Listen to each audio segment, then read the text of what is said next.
The night the stranger arrived, something strange happened. The dogs in the village suddenly stopped barking.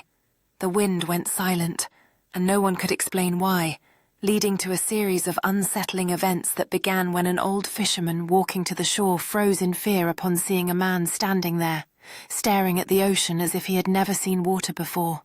His clothes looking unusual with no buttons or pockets, and appearing perfectly clean as if he had just appeared from nowhere, prompting the fisherman to slowly ask, "Who are you?" To which the man looked confused and spoke slowly, questioning, "Where am I?" While the villagers gathered around him, some believing he was lost and others thinking he was crazy, until something unbelievable occurred when the village teacher placed a broken radio on the table beside him, a radio that had not worked for years, and as the stranger touched it gently, it suddenly turned on, causing everyone to step back in shock and marking the beginning of a series of strange occurrences over the days that followed, where a sick child recovered after he held her hand. A dead phone began working again when he stood near it, and even the old clock in the town square that had stopped 12 years ago resumed ticking, creating whispers among the townsfolk about whether he might be a prophet, cursed, or perhaps not from this world at all, until one night, the teacher, brimming with curiosity but also fear, asked the question that weighed heavily on everyone's minds. "Where did you come from?" prompting the stranger to look up at the stars before responding in a manner that rendered the crowd silent, saying, "I am not lost.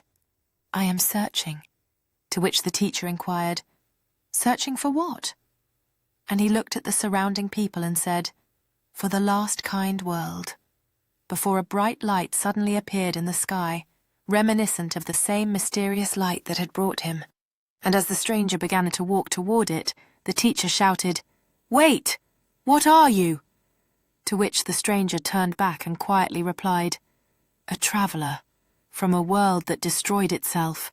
before the light enveloped him, and in mere seconds he was gone, leaving behind a village that awoke the next morning to something even stranger as the village radio began broadcasting a message that no one had sent, a signal that repeated over and over again. As the villagers listened intently, their expressions shifting from skepticism to bewilderment, the broken radio suddenly came to life, emitting a fragmented message that no one could decipher, churning thoughts and theories among the crowd about the origins of the stranger's words, and whether he had left behind a lingering connection to their reality, while the air around them felt charged with an uneasiness, and all the while the signal continued to repeat, "Help is coming, help is coming," igniting a wave of hope and fear throughout the village as each person contemplated what it meant for their quiet lives, and amidst hushed whispers, some began to speculate that the strange traveller was perhaps a harbinger of change or a warning of something imminent, their hearts racing with each cycle of the message, until someone finally suggested they try to respond,